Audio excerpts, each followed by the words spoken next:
Hello, welcome back to the workbench. Excuse me, I've just been messing around with this Bachmann chassis that goes into my Canadian National S13. It's got some peculiar transmission trouble, but enough of that. That's not what we're here for today. We're going to take a look at Penpont Dries, my latest box-based cameo, well not even cameo, box-based micro layout, which I know a lot of you are keen to see in action. And rather than sort of show the finished thing as such, I thought let's get the box down, let's unpack the box and show you the whole thing. So I'm going to clear this out of the way, make some space here on the bench, and let's go and take a look. So here we are. You can see just how small this box is. I think it was actually a gift from my daughter. She had a makeup kit that came in this long exhausted and said, did I want the box? So gently opening it, and you can see that inside we've got everything we need to go on the road. We've got the battery pack and transformer controller tucked in behind here. We have our rolling stock, and then in the base we've got these pieces of foam just hold things in and stop stuff moving around too much. But actually it's designed to be quite tight in here anyway. We have the layout, and I don't know if you'd call it a fiddle stick, but the fiddle stick as well. So let's get things out of here. To get the layout out, I've put a piece of paper in the bottom which just allows me to lift this up.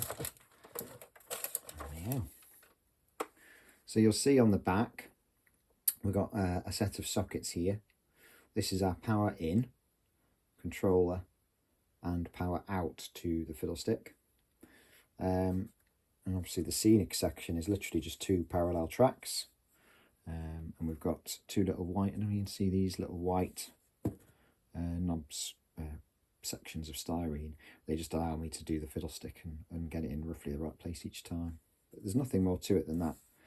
Both tracks are live at any one time. It's just a really nice little scene. I love how the colours have worked as well. Just looking at it now, it's even exciting just looking at it. Anyway, let's get everything else out of the box. So, get things set up. So we've got everything out now. Let's get things wired up. So mixed up which way, there we go, that's in. So this is just a mobile phone power bank, and this is a 1.5 to 12 volt step up transformer. Now I've tried these to run the lights on a layout, and it does work. You get a couple of hours out of the pack, but the transformer gets very hot. But with just running the track power, this thing hasn't discharged. I mean, I haven't charged it for weeks and weeks and weeks now. Okay, so the reason the controller's got such a big connection is I use this same old Gauge Master Model W. The new ones don't look like this. I use this on all my micro layouts, so they've always got the same connection point for that, and the same for the track for the power as well. Okay, over here. So you can take this, wherever you need. All you really need is a flat surface.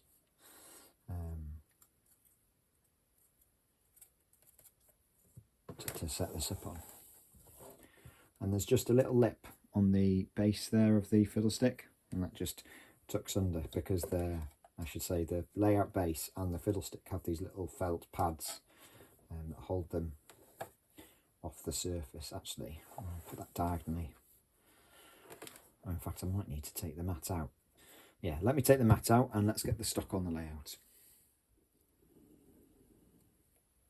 So here we are, set up on top of Lammerton Holt. The light's better here, and also we don't have the messy painted workbench to contend with as a background.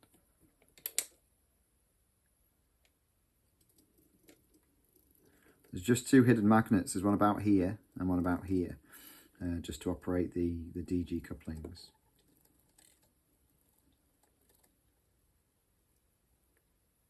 and that just allows you to split the train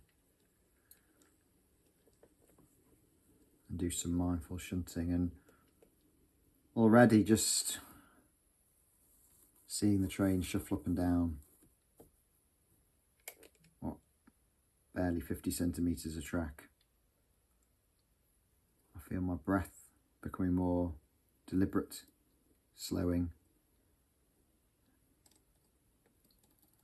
It's a nice feeling, a calming feeling.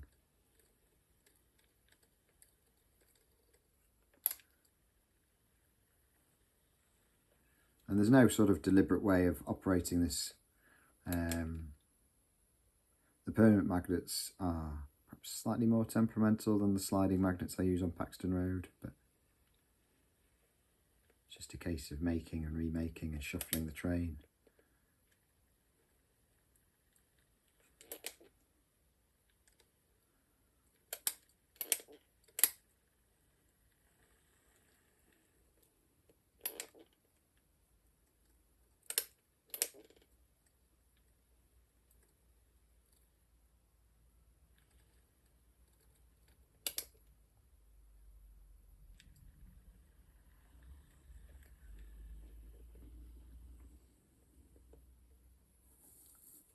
We've all got a lot to be thankful for Graham Farish and Bachman for these 08s. They're absolutely magic little things. They unlock so many potential models.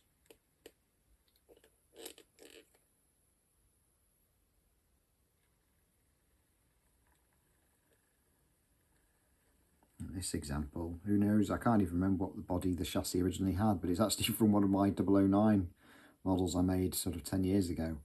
It never ran very well in the 09 model. I stripped it down recently and rebuilt it. It's now one of the best I've got, and I bought a body off eBay and I've rebuilt it as an 08. And this represents 113, which is one of the St. Blaise shunters in the 70s.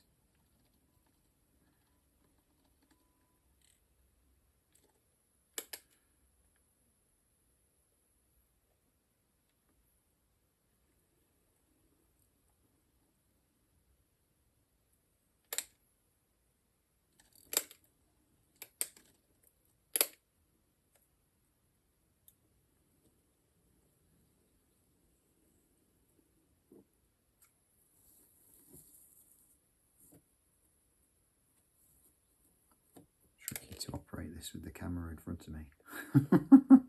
So for your benefit, I'm looking through camera legs here, tripod legs, I should say.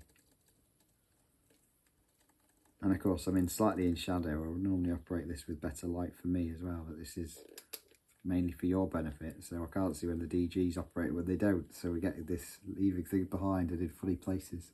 Anyone who's built these things will know that once you get the hang of it, that they're nice, quite almost mindful things to fabricate these DG couplings, but they do have a mind of their own and they do need adjusting on occasion. And what I'm finding right now with operating it like this and not really being able to see is that the delay tabs aren't dropping. So I need to have a look at these on the wagons and work out what's going on,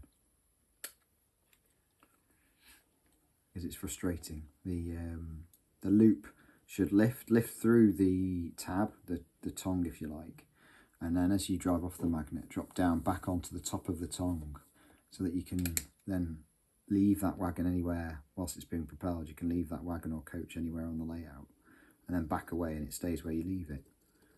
But if that if that tongue doesn't drop, like I can tell the one on this end of the China Clay wagon here, there's one here. This one on the wagon hasn't dropped. So you can't leave that, you can leave it over the magnet and that's it. So there, we've got the trains reformed in the opposite way around. The beauty of permanent magnets.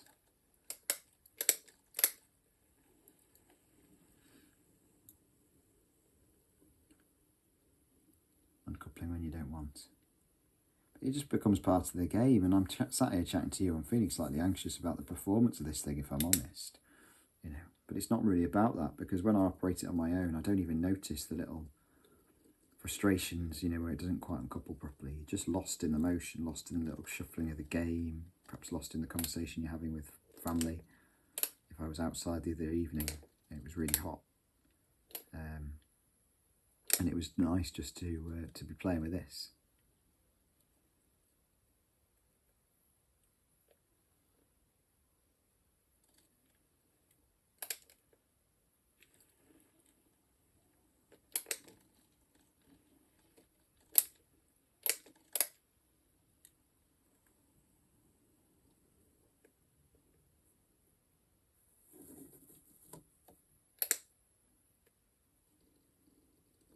Come on, Penpont Dries, you're not doing yourself any favours here. All these people watching and be thinking it's really temperamental, yet you're normally much, much better than this. So I'm going to just reform the tray now, back with the brake fan at the back.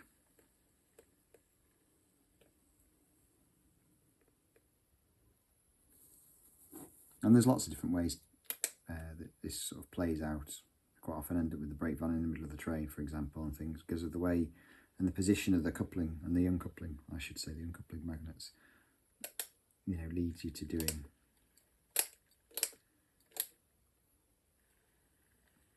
peculiar movements, but it's not playing ball today, so.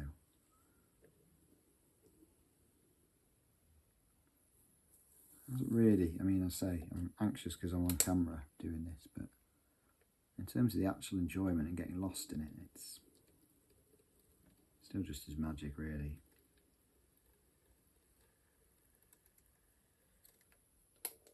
Ah, here we now go, because we're now going to end up we're going to end up with the brake van in the middle of the train. Now this often happens during the operation, and you'll work out how to kind of get things back to the way you'd like.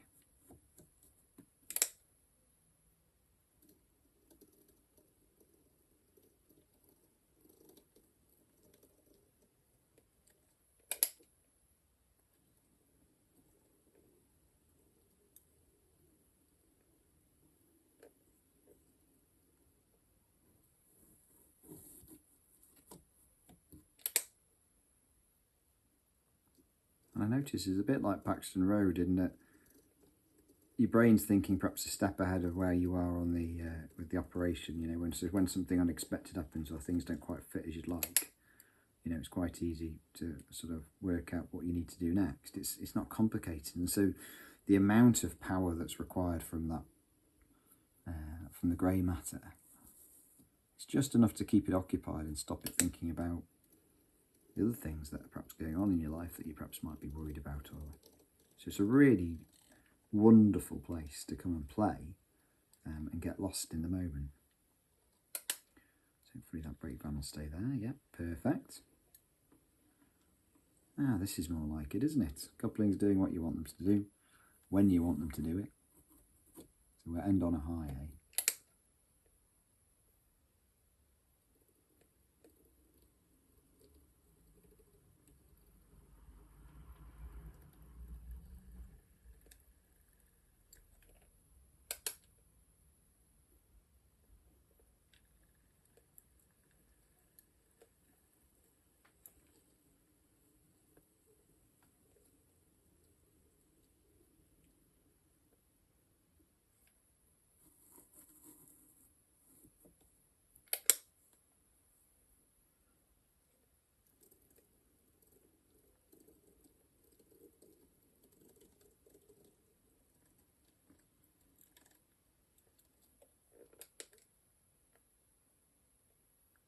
There we go. Train reformed as we started. Although, to be honest, I'm not sure the wagons are the same way round, but it doesn't matter. Brake van at the back, train can leave. And it really is that simple, that straightforward. There's nothing to it. It's not complicated. It wasn't ever built to be a scenically detailed layout, but it was, I suppose, conceived to be an adult, realistic, you know, I say toy. Maybe toy's the wrong word, but certainly something to be played with, but not in a childlike way, as realistic as I could fit, that would fit within the box, and really make the most of N-Gage in this space. I really enjoyed creating it. The story of that's on my website, on my blog, if you're interested, along with its original concept sketches. So yeah, I really enjoyed making it. I really enjoy owning it and playing with it. As I say, it's been in the garden. It'll come on holiday with me this summer when I go down to Pembrokeshire. And yeah, we'll see where else it travels. It's been a wonderful thing, and I hope you've enjoyed watching it today, and we'll forgive its little foibles with the uncoupling, shan't we? But until next time, thanks for watching. We'll see you all again soon.